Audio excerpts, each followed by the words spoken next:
Hello, everyone. Welcome to the session of Talking Tech, Women and Girls in ICT. My name is Samantha Berenzon, and I'm a third-year undergraduate student at CUNY Baruch College, majoring in Computer Information Systems.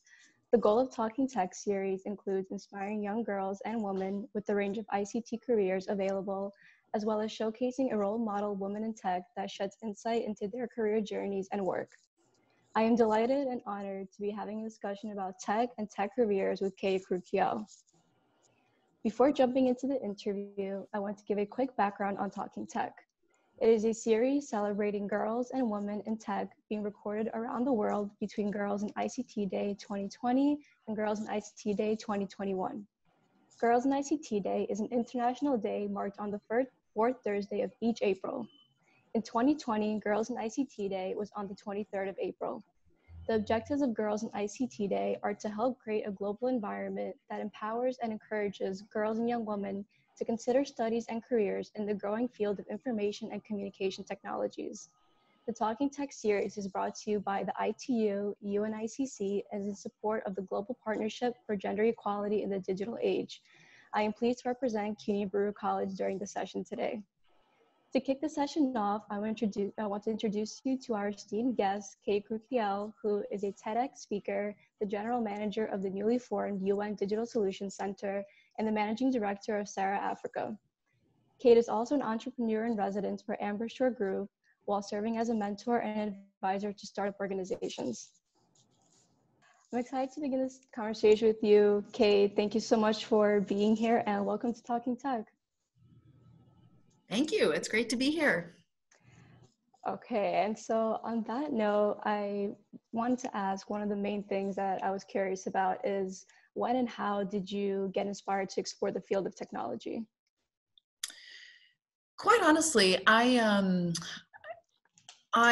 went into it because I have a very practical father.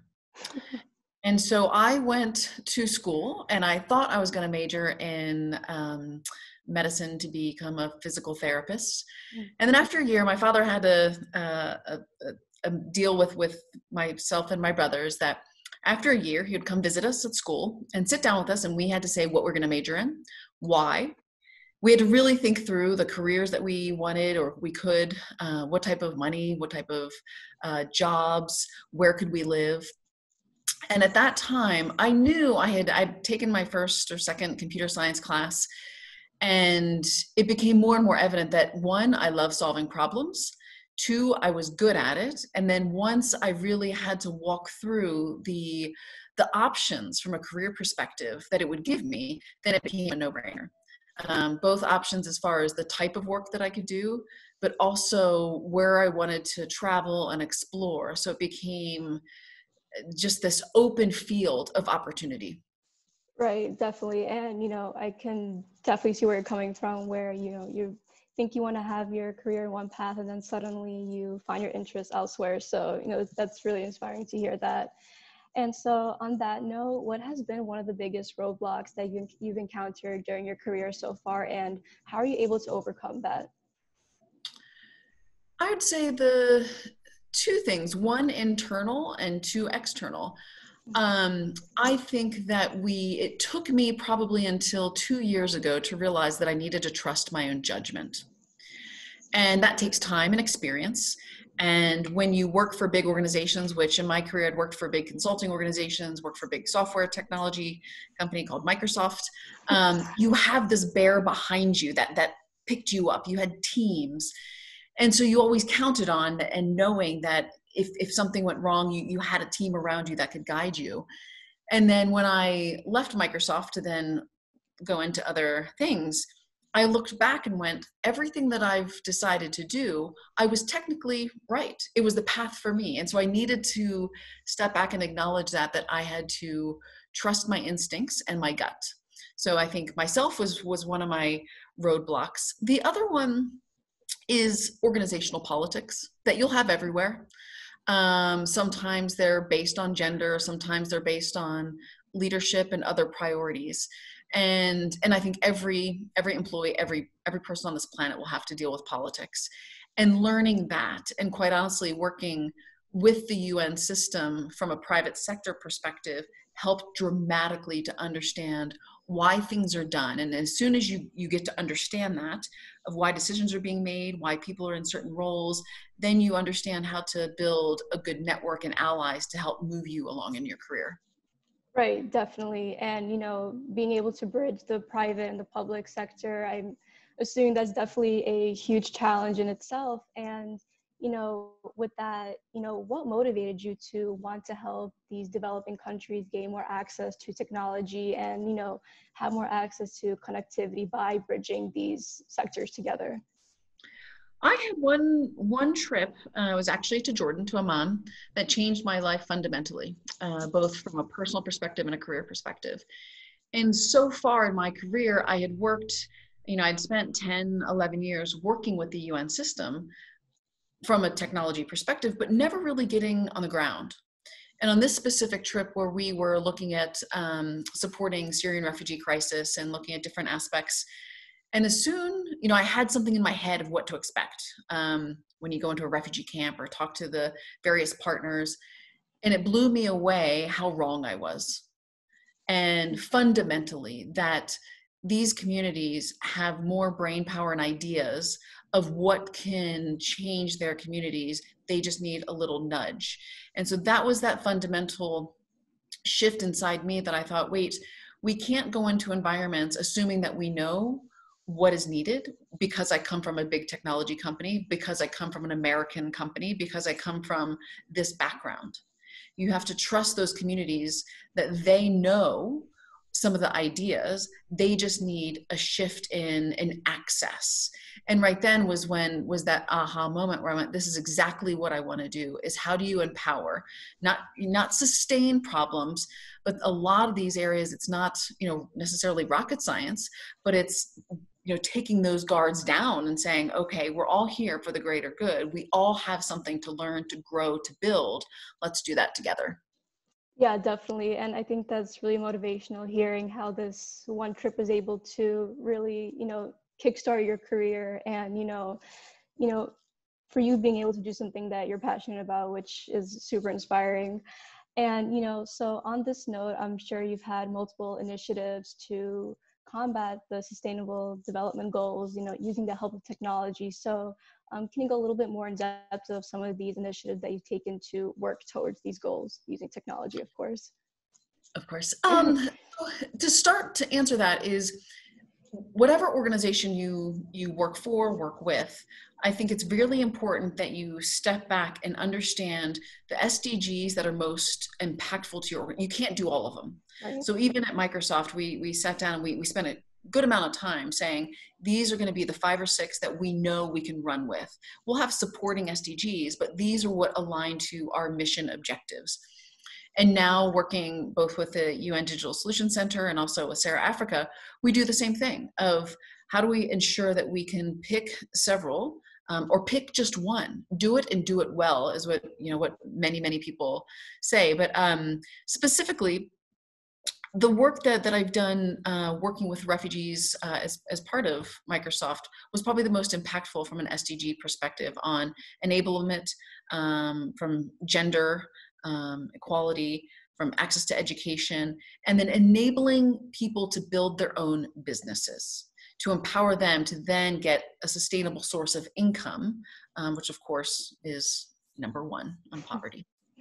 Right, definitely. And, that's also super motivating to hear, and, really challenging that energy into solving maybe, 1, 2 of the sustainable development goals is, super impactful as well in today's world.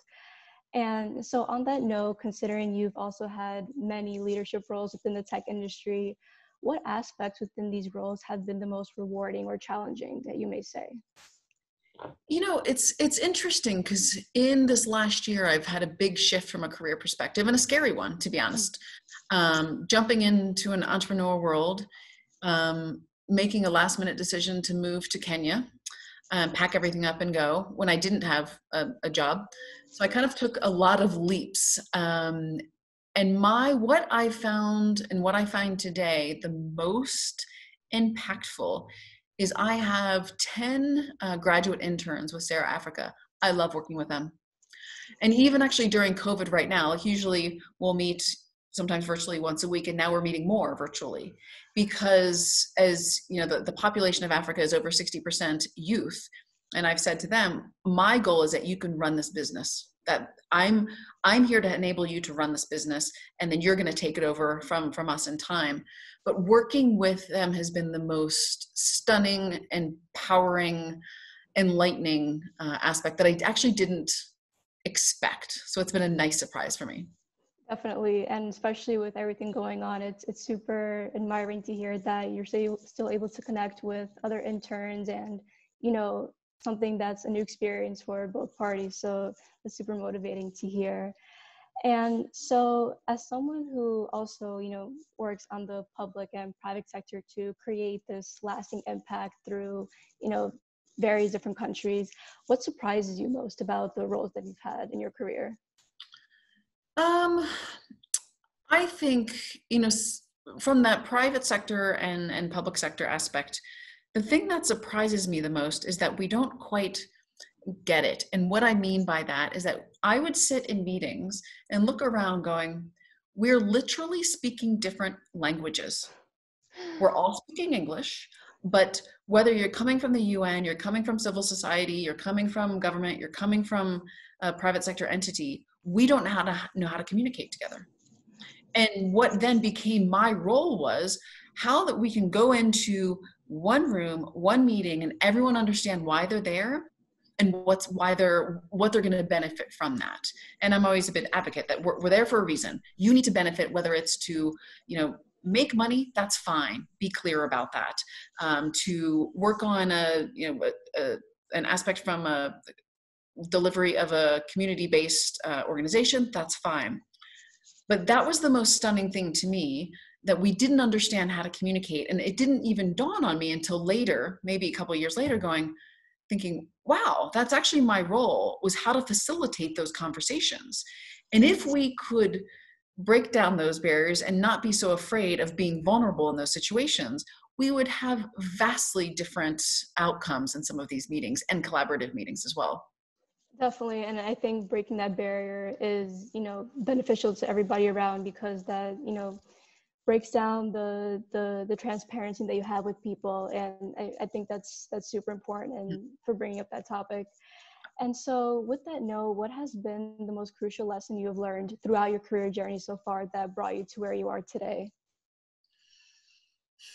I think almost going back to a similar thing is trusting my instincts. I've been very, very lucky, and I got a job right out of graduating university. I've had some really interesting jobs. I worked for a startup company that I literally walked into the CEO's office and said, I heard we're opening up an office in Munich. I want to go. He says, do you know how to write a relocation package? I said, yes. I didn't, but I thought, what could possibly go wrong? I'm a developer. But I've always trusted my instincts, and I've always gone after what was the right thing to do. And even, I took a year off of work, which of course was stressful, because from the age of probably 13, I've always had a job. And then to be able to step back and think, no, I'm not going to work on purpose, because how often and how many times in my life am I going to have that opportunity to step back and almost unplug, to untangle what I've learned to come back to me? And that was the best decision I think I've ever made in my career. And I wouldn't be where I am today, in a very different environment, certainly probably more stressful, but happier. And I've seen two previous colleagues over the last 6 months, and they said, what I see in you is that now you're able to fly. You've always known kind of what you wanted to do, but now that you've stepped away from some of those things and you gave yourself the permission to untangle and step back, now you're ready. Right. And I think that's super inspiring, having to take those risks and trusting your gut to do what you feel is best will take you a long way. And thank you for sharing that story with us. And so, since the series is about girls and women in technology, do you have any career or tech advice for girls and younger women in technology? My biggest one is to get mentors. And I think that's easy to say, difficult to do. Mhm. And to be quite honest, I've not had a really strong female mentor in my entire career. And I'm working closely with some good friends and female executives in Kenya, and they've started a new organization called Her Innovation.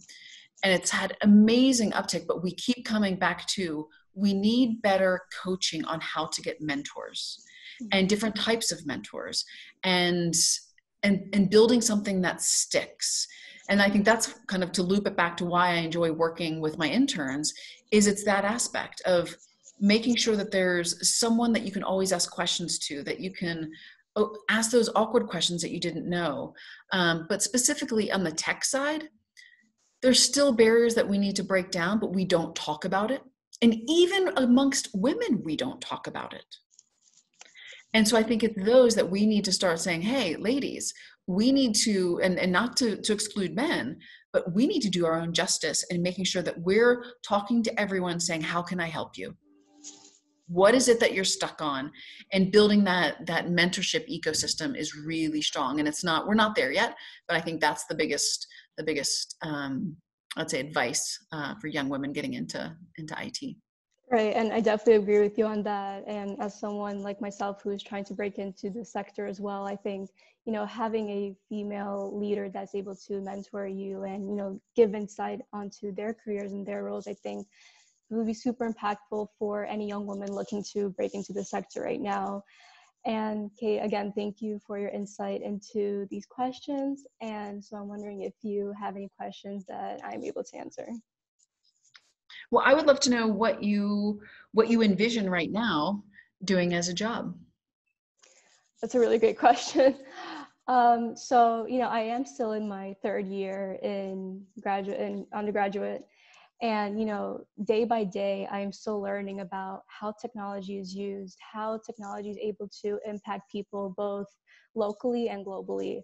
And, I think it's super inspiring to see how technology is able to bridge these gaps between people, help simplify their lives, help, both online and offline, and, just really help facilitate a better society for all of us.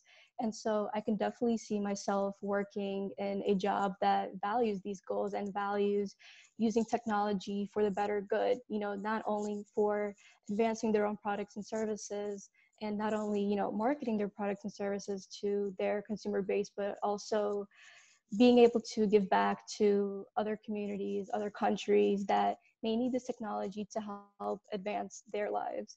And, having that company value, I think is super important to me. And, I could definitely see myself working within that culture and working with something that, I can just help people live better lives, whether it's through products, whether it's through services, how products are marketed, how products are able to kind of, bring people together and wherever you may be. I just think that's super important. And I could definitely see myself aligning with that in the future.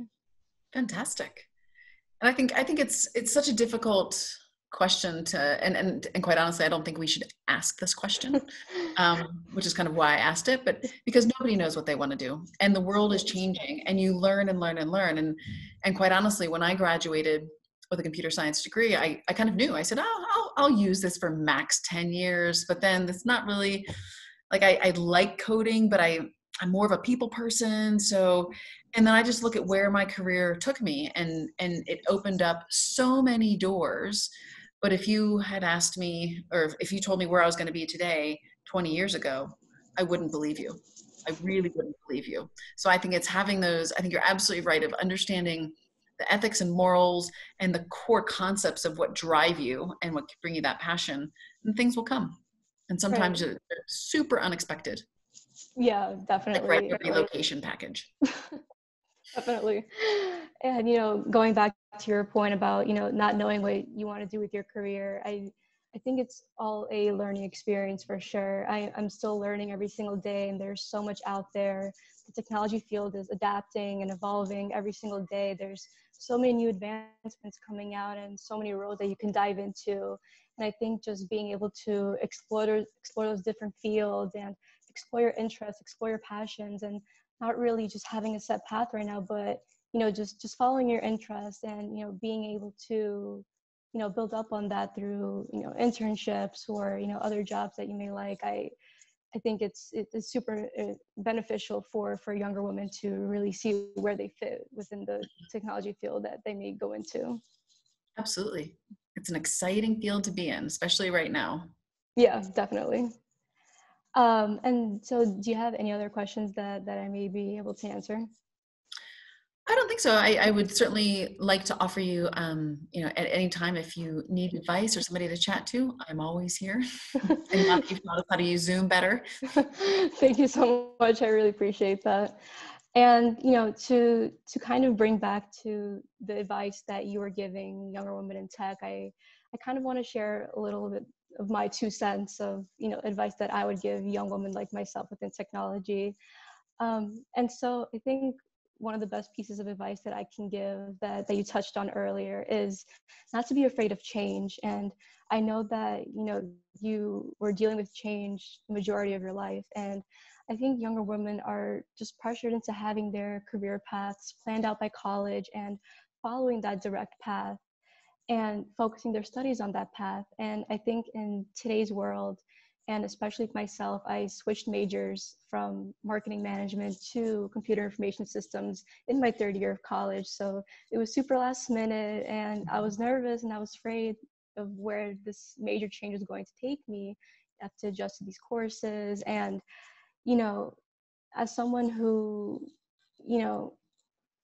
had that change, I think it's important to tell other young women that this change is okay, that it's okay to not being able to know what you want to do with your career right now, and being able to grow every single day, take on these endeavors with an open mind and being curious and learning. I think it's super important.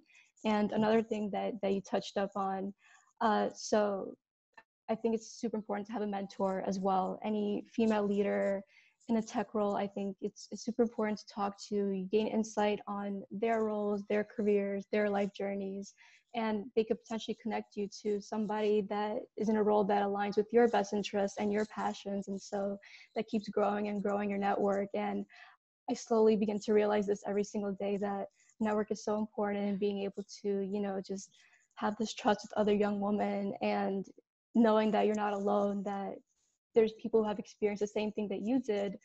I think that's what's going to help young women really break into tech even more and, make them feel more comfortable. And just the same way that technology is such an expanding field, I think young women like myself should definitely experiment with that and learn about their passions every single day through mentorship, through, these taking these risks and taking these challenges. So I think that that's super crucial as well.